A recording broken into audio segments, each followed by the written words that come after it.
When was the last time we saw seasons similar to Saquon Barkley in 2024? How about never? In Saquon's first season with the Philadelphia Eagles, he won Offensive Player of the Year, won a Super Bowl, and broke the record for most scrimmage yards in a single season. And this raises the ultimate question. Could this be the greatest season ever by a running back in NFL history? Take a look at these, and you decide.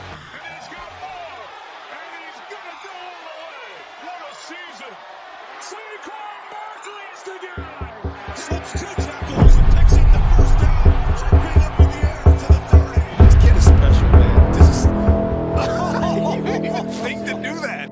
In high school, Saquon lettered in football, basketball, and track and field. In his junior and senior years combined, he rushed for nearly 4,000 yards, but it was at Penn State where he truly became generational. After only one rushing attempt in his first game, Saquon rushed for over 100 yards the next game and never looked back. A few weeks later, he rushed for 194 yards against top-ranked Ohio State. As just a freshman, he rushed for over 1,000 yards. At only 18 years old, he was lighting the college world on fire. But the next year would be a much different scenario. He wasn't even 20 yet and was already expected to put the team on his back, yet somehow he got even better, breaking the program record for most rushing yards by a sophomore. Little did he know, nearly every college fan was about to know his name.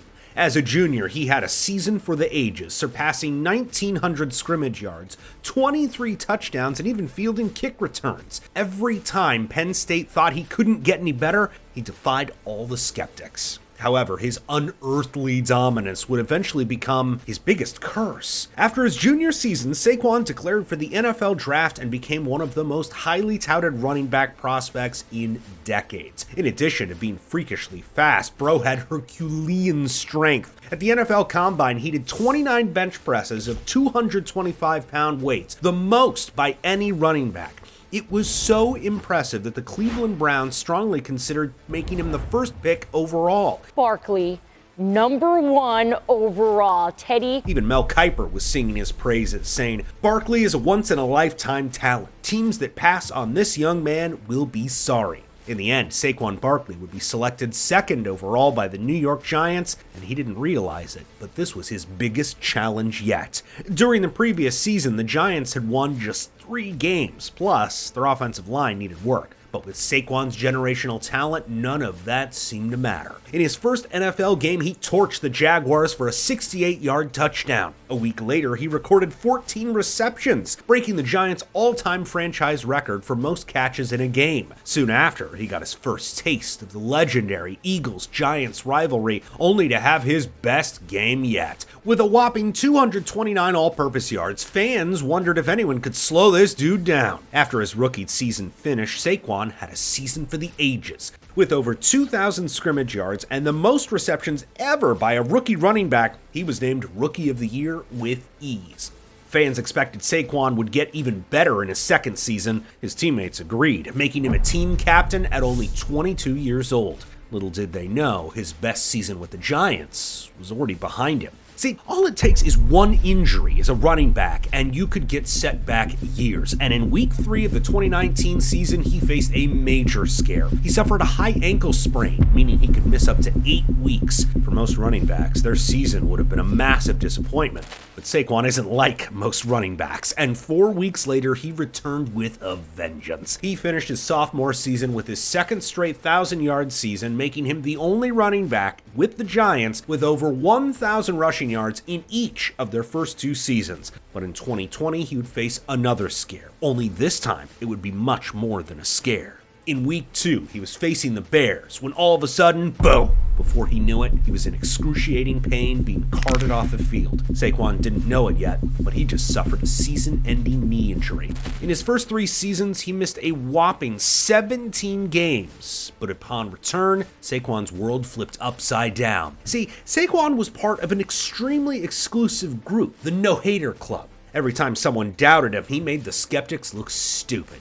But 2021 wasn't like the other years. That's because 3 things happened. Number 1, his offensive line somehow got worse. Number 2, he was a shell of his former self. And number 3, he got injured again. In 13 games, Saquon rushed for under 600 yards and failed to reach 4 yards per carry. In his rookie year, he recorded 2,028 scrimmage yards. And in the next 3 years combined, he had 2,391 scrimmage yards. In other words, Saquon was kicked out of the no-hater club, and in 2022 was his chance at redemption. That's when the Giants hired a new head coach, Brian Daboll, and Saquon's life would change seemingly overnight. In 2022, Saquon played a full 16-game season for the first time since his rookie year, and more impressive, he rushed for over 1,300 yards and 10 touchdowns. Fans called him washed, only to watch him re-emerge as one of the league's top running backs and lead the Giants to the playoffs for the first time since 2016.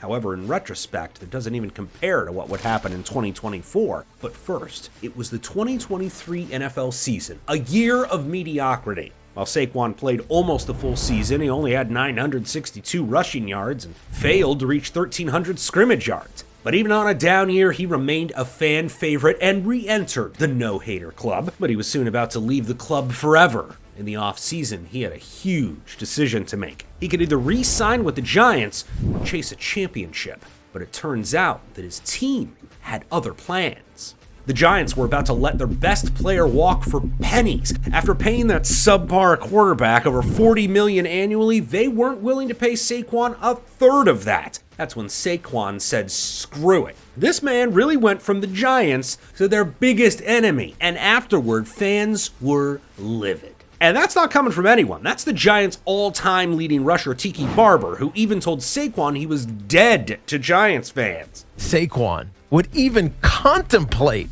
going to play for that team in Philadelphia is insulting to his Giant history and legacy. But Saquon wasn't about to let the outside noise get to him. In his first game with the Eagles, he had 3 touchdowns. Over the next 7 weeks, he surpassed 90 rushing yards 5 times. Saquon Barkley's the guy! But fans still wanted to know, was Saquon really that good, or was he just a product of the offensive line?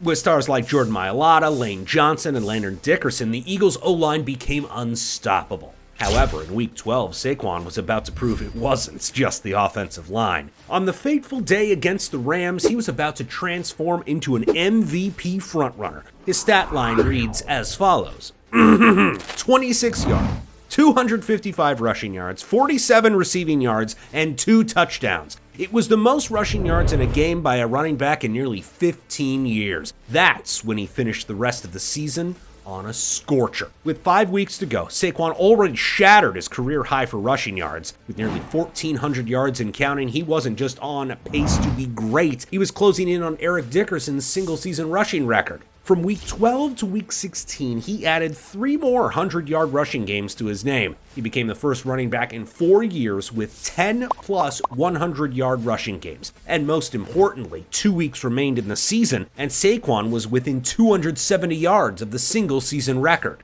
That was before Saquon made the most selfless decision of his career. But first, in Week 17, he had the chance to make history once more. He stood 162 yards away from surpassing 2,000 rushing yards, an accomplishment so rare only 8 running backs in NFL history achieved this milestone. In a 34-point blowout against division rivals, Saquon did just that. Rushing for 167 yards, he not only reached 2,000 yards, he helped the Eagles win their division. And this left Saquon with one of the most difficult decisions of his career. With a spot in the playoffs secured, Week 18 was merely a formality. Was Saquon willing to risk injury to break Eric Dickerson's record of 2,105 rushing yards? Or would Saquon play it safe and rest for the playoffs? Ultimately, his decision stunned fans worldwide. This man had the chance to cement his name in the history books and put his team first. See, Saquon only cared about one thing, winning a Super Bowl. But to do that, he first had to get past the Packers. That's when he made the second most selfless decision of his career. With just over a minute to go, the Eagles led by 12 points. They were 1 first down away from icing the game. So who did they turn to? Saquon Barkley. But when Saquon took the handoff, he didn't just get the first down. He had a walk-in 80-yard rushing touchdown. In other words, this was the perfect opportunity to boost his already insane stats. Instead, Saquon purposely gave himself up and allowed the Eagles to kneel the clock out. The most important thing is